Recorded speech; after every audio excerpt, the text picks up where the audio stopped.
In the last stream, we were working on setting up this mechanism turbine right here to allow us to process all of the steam that is being generated by our fission reactor and, in turn, produce 350,000 redstone flux per tick.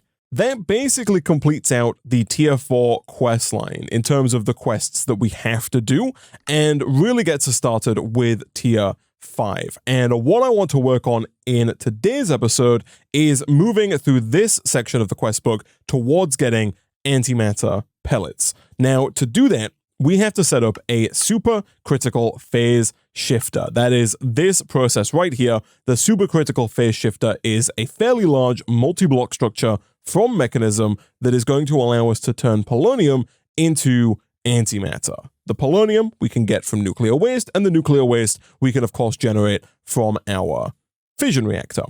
Now, the reason that currently the fission reactor is offline and the turbine casing is also offline is that right now we don't have a way of disposing of that nuclear waste. Right now we just have a couple of radioactive waste barrels, and if we were to just leave this running, the radioactive waste barrels would fairly quickly fill up with nuclear waste. Then once the nuclear waste started to back up in the fission reactor, it would overheat, melt down, and things would end badly. So the plan is to hopefully automate a system that allows us to fully get rid of that nuclear waste. What we should be able to do is turn our nuclear waste into polonium using a solar neutron activator, and then use that polonium in order to make antimatter. And then we can use the antimatter to make antimatter pellets, and then we can just store the antimatter pellets for the time being until we need them later on in the pack in order to make the final star. And as a byproduct of making those antimatter pellets, we're also going to get a continuous supply of 350,000 redstone flux per tick that we can use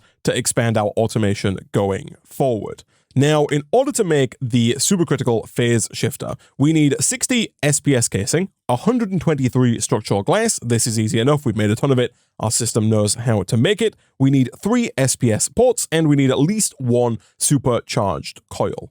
Now, the SPS ports also require casing, and so I believe the actual number of SPS casing that we need is 72.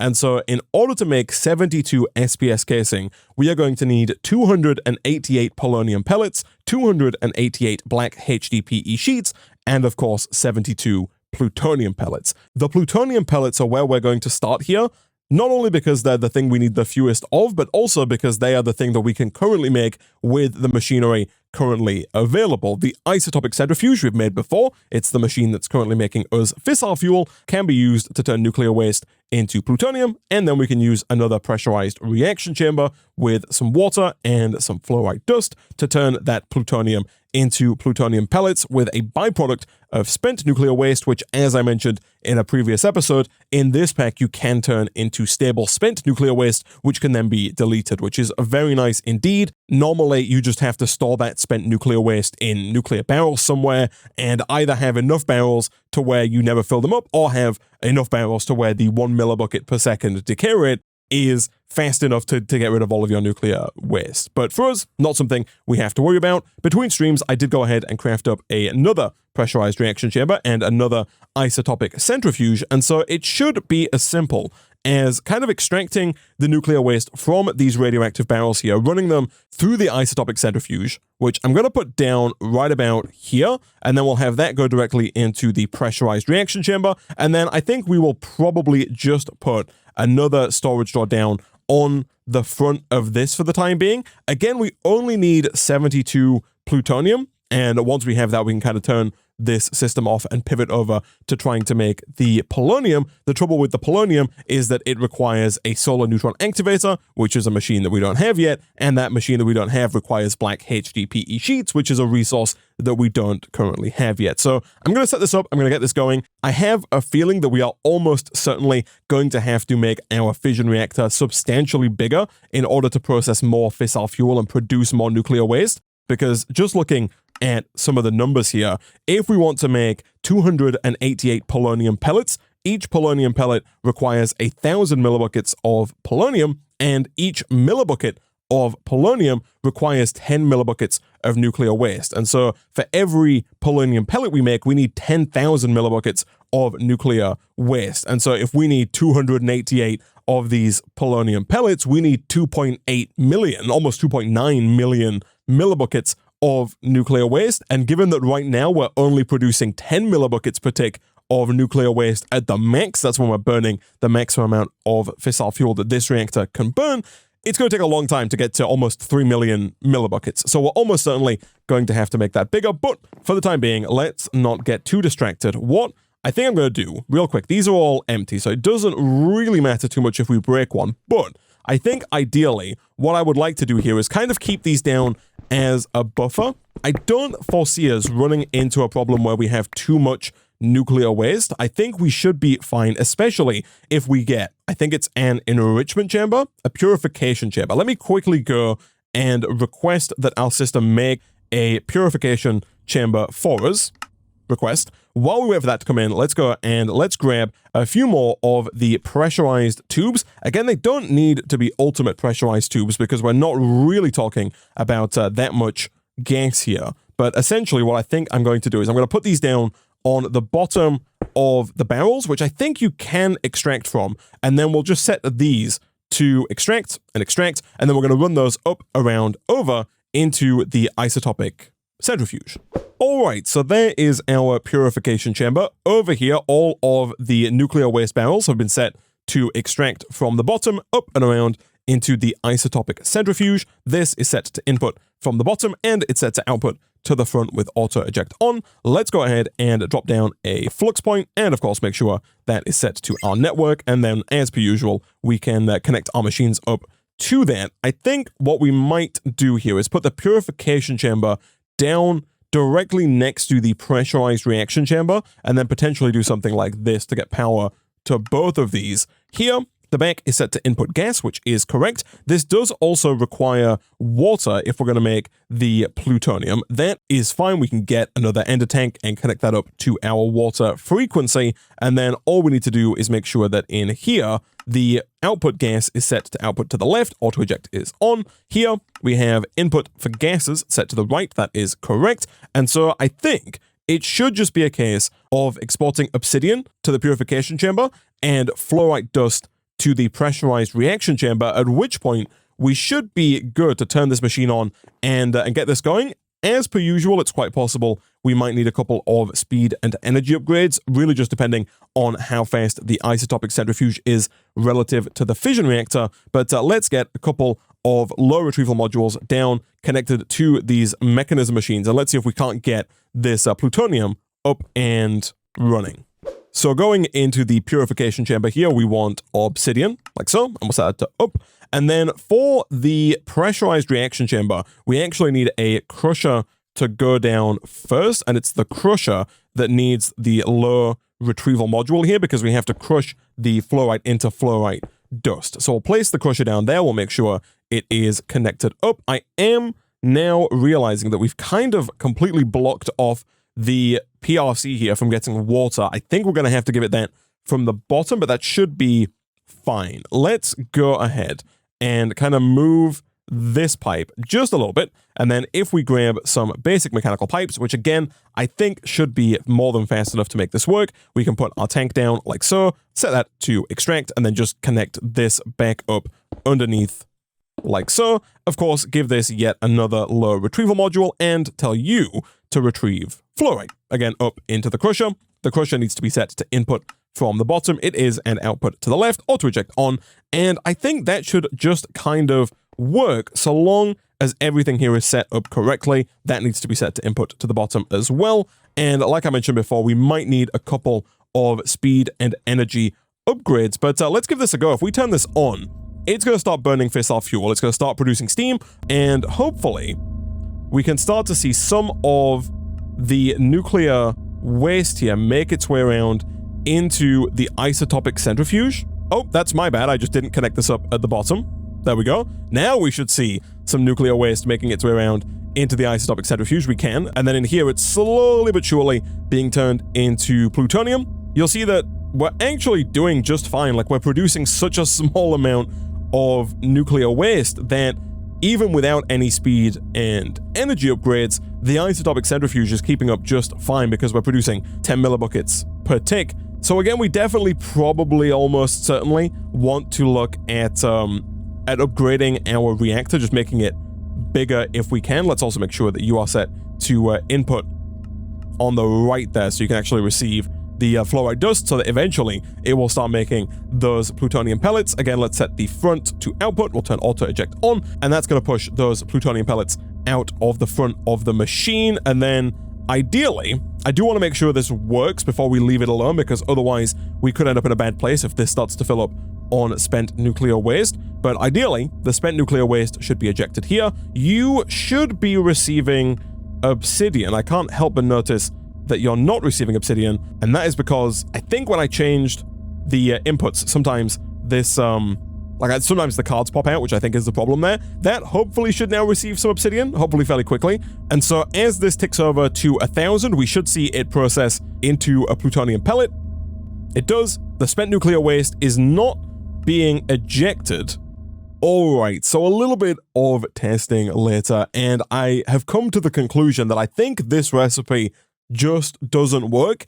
It does say disabled in brackets before it says safe for storage or disposal, but it also is a recipe from Cube.js. Cube.js is the mod that allows pack makers to add custom recipes, like this recipe here is also from Cube.js, and so I was under the impression that this was a recipe added by the pack creator for this pack, and that even though it says disabled, it might still work. Turns out it doesn't work. You can't put the spent nuclear waste into the purification chamber. At least I've not been able to in my testing world. And so I think what we are going to have to do here is use a staggering number of radioactive waste barrels to get rid of all of the spent nuclear waste. So as we've mentioned before, each radioactive waste barrel has a decay rate of 1 millibucket per second. And over here, we have a consumption rate of however many millibuckets that we want to burn per tick. There are 20 ticks per second in Minecraft, and so essentially, we just have to multiply whatever number we have here by 20, and that is how many waste barrels we are going to need in order to effectively dissipate all of the spent nuclear waste without it backing up and causing radiation to leak all over the base. Never mind, that is not actually true, because of the fact that right here there is a 10-to-1 ratio. So we get 1 millibucket of nuclear waste for every 1 millibucket of fissile fuel. That part is correct. However, it takes 10 millibuckets of nuclear waste to make 1 millibucket of plutonium or polonium, and then the 1,000 millibuckets of plutonium make 1,000 millibuckets of spent nuclear waste. And so I think that it's actually less. I think we need 2 times as many. So if we have 10 millibuckets per tick here, I think 20 barrels should be able to get rid of that. Because essentially here, every second, we turn 200 millibuckets of fissile fuel into 200 millibuckets of nuclear waste. But then over here in the isotopic centrifuge, that 200 millibuckets of nuclear waste gets turned into 20 millibuckets of plutonium, and then that 20 millibuckets of plutonium gets turned into 20 millibuckets of spent nuclear waste, and if we want to get rid of all of that in 1 second, we need 20 barrels, because each barrel can get rid of 1 millibucket of spent nuclear waste per second. And so that's actually going to be substantially easier for us than what I thought, which is that we would need 200 plus barrels in order to make this work. And so what I think we can probably do in that case then is go ahead and make a bunch more of these radioactive waste barrels, which in all honesty are not that difficult to make. It's just lead and steel. We could have made 200 of these if we needed to. I am going to craft a stack of those. We've got a ton of lead and a ton of steel, and we're going to make more and replenish that almost instantaneously. I did mention earlier that I do want to increase the rate that we're burning fissile fuel. That is something we'll probably look at doing once we've got the HDPE up and running. But for the time being, let's just go ahead and put down at least 20 of these radioactive waste barrels. Down here we have 1, 2, 3, 4, 5, 6, 7, 8, 9, 10, 11, 12, 13. And so we're just doing 2 rows of that, which I think we can do with the wand. We totally can. Should get rid of all of the spent nuclear waste that we're producing if my arithmetic is correct. So we no longer need this enrichment chamber here. It is not going to do anything. So we can get rid of you. We, of course, do want to make sure that this guy continues to get power. And so instead, I think what we'll do is we'll just have, we do also need to make sure that that does stay connected actually before I progress here. Let's do that. And then I think what we'll do is we'll see about crafting a couple more of these basic pressurized tubes, which of course do require glass, which I think we might actually have over here. We do indeed. Fantastic. Can I get a couple of those? 55 is going to be more than enough. And then all we'll do is just connect those up to these radioactive waste barrels. And I think, annoyingly, despite the fact that I've just put them down right up against the roof, I think you actually do have to insert to the top of these barrels. And so real quick, I might have to ultimine all of these and place them down one block lower. All right, so all of the waste barrels are down. We've got 26 down right now, and they're all connected up to basic pressurized tubes. And so up on the surface here, we should be able to place down this pipe right here. And hopefully, we should then begin to see, yep, all of the nuclear waste gets ejected. It should then be dispersed amongst all of these barrels right here. Of course, right now, we have a little bit of a backlog, and so there is a little bit of waste hanging around in here, but hopefully, this should work. So let's have a look. If I go and click activate, that's going to start running.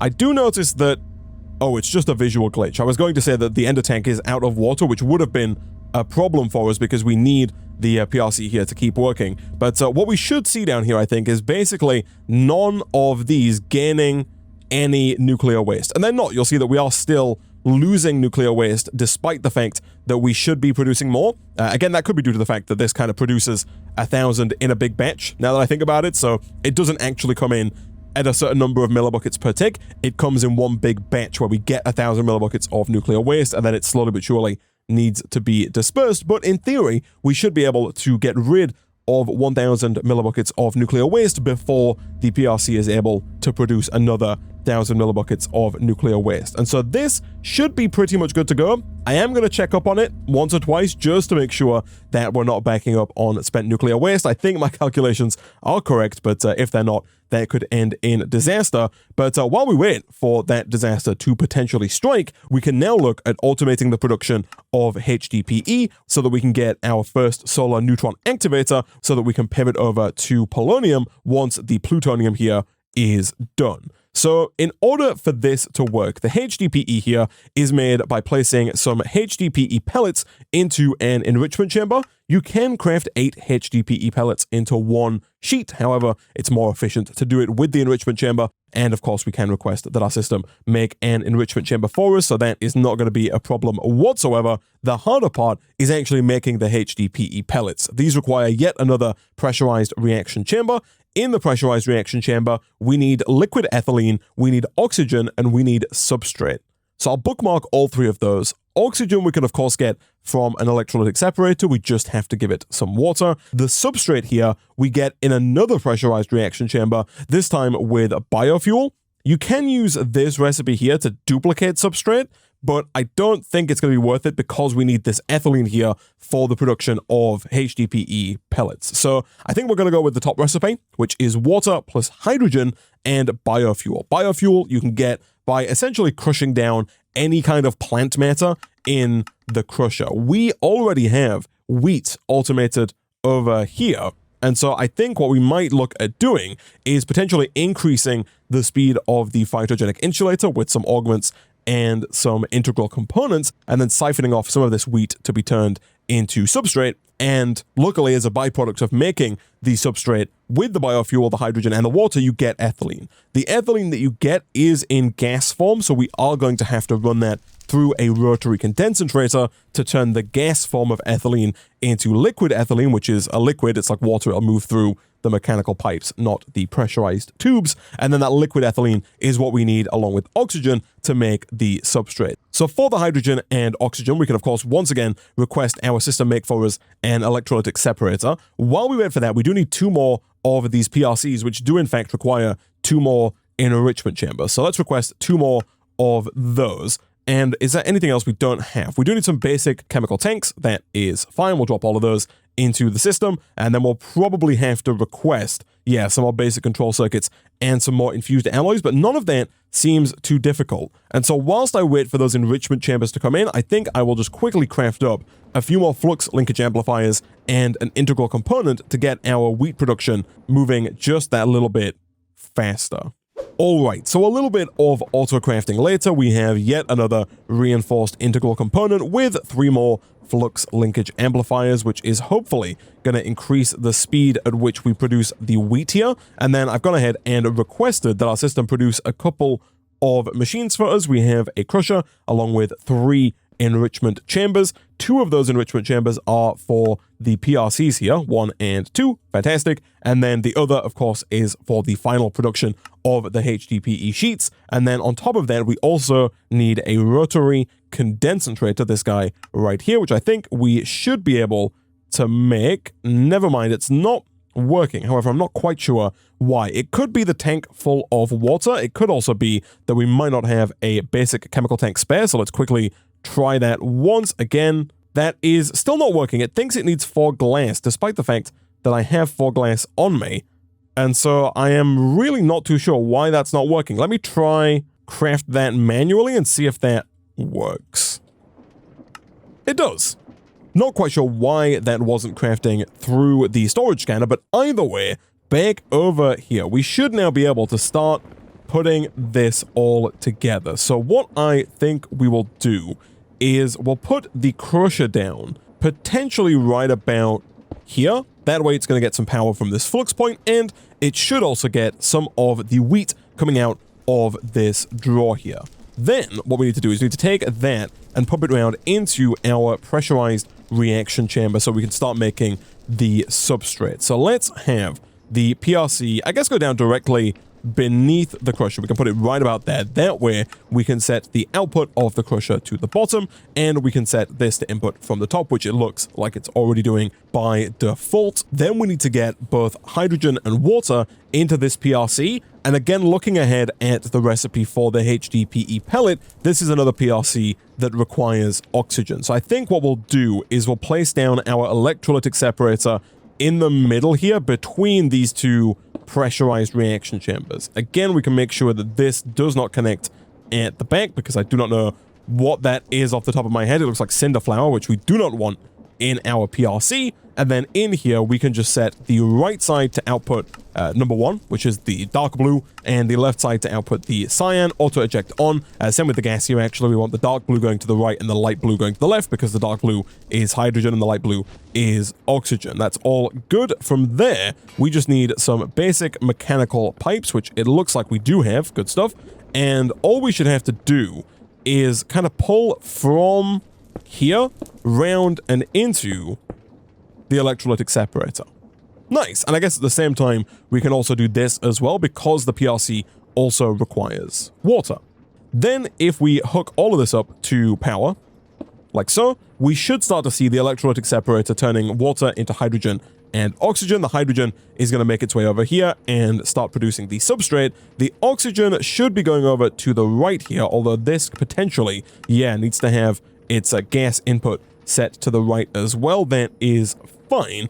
Over here, the PRC is somehow getting power. I'm not actually quite sure. Oh, there's a flux point behind it. Look at that. That's very convenient. I did not know that that was the case, but that's fine. We're making substrate and we're making ethylene. So we need to do kind of 2 things here, because we need to extract both the ethylene and the substrate, and we need to send them both to the same pressurized reaction chamber. So what I think we will do, it's going to get a little bit dicey here.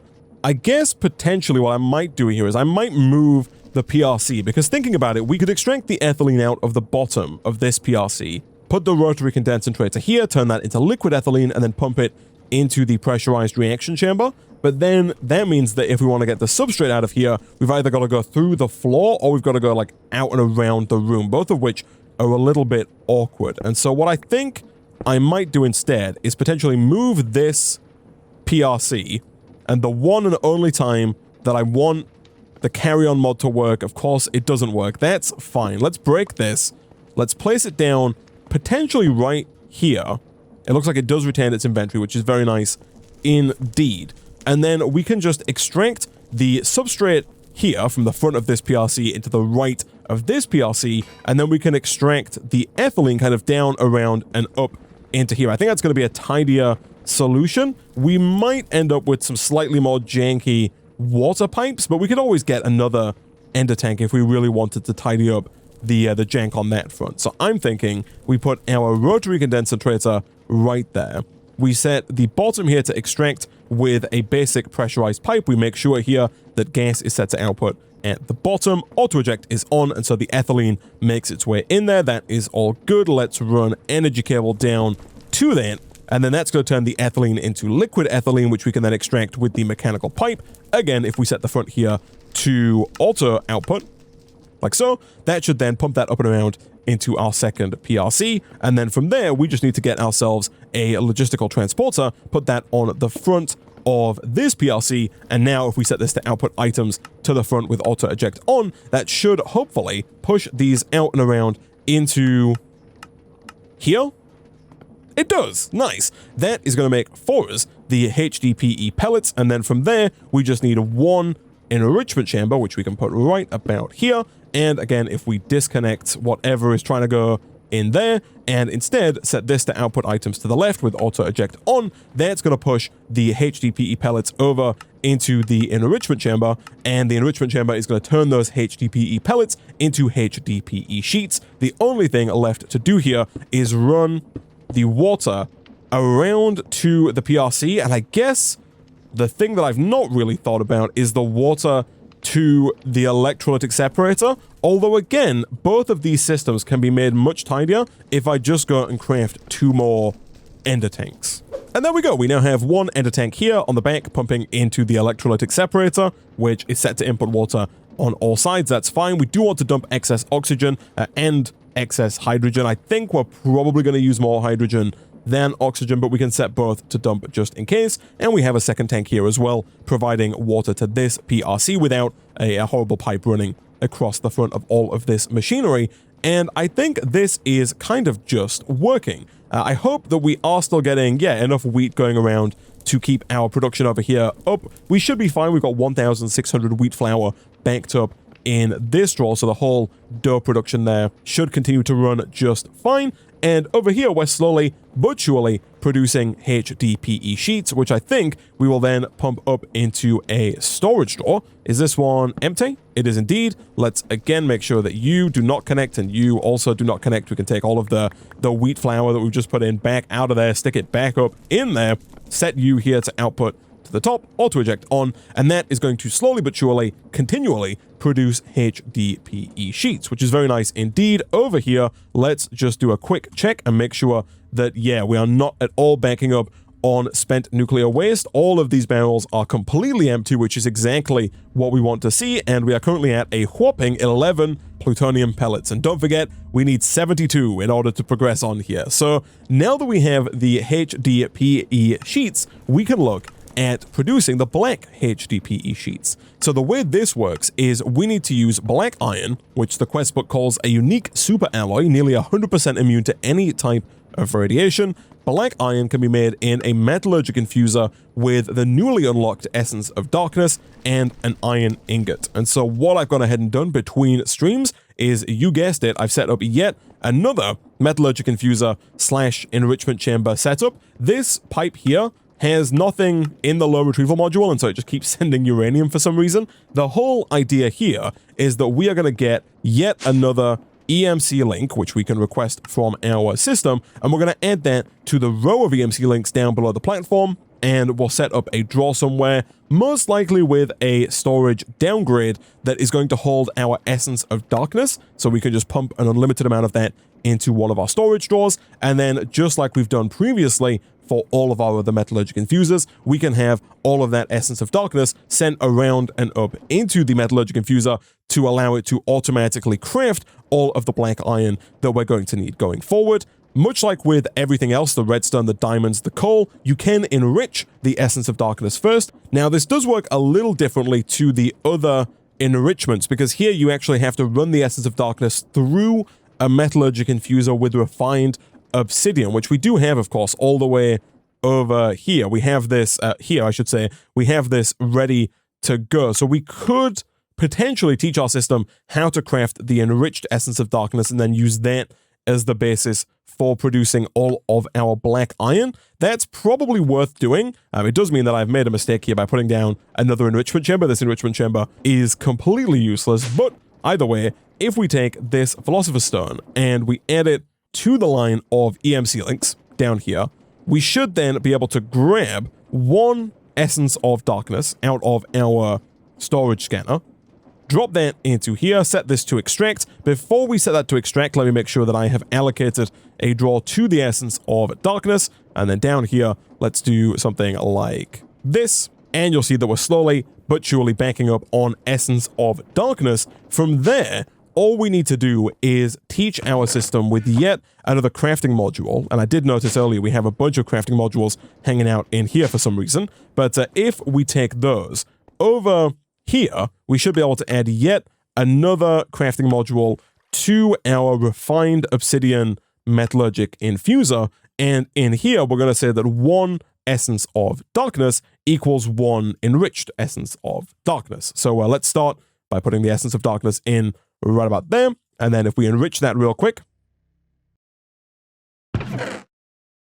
we can then place the enriched essence of darkness as the output. And of course, we can add enriched essence of darkness to the crafting component wall of storage drawers over here. Let's do this. And then finally, all we need to do is over on our metallurgic infuser, we actually need to take this retrieval module out of here, get rid of this enrichment chamber, place down yet another pretty pipe right about here, put the low retrieval module there, and then place the enriched essence of darkness going east into the metallurgic infuser. That should, in theory, automatically request that enriched essence of darkness be made over here, which it is. That enriched essence of darkness should be sent around directly into the metallurgic infuser. It is. And then from there, we can now add yet more crafting cards here in order to teach our system how to make that black iron. So the black iron is quite simply one iron ingot in this metallurgic infuser. So up here, one iron ingot equals one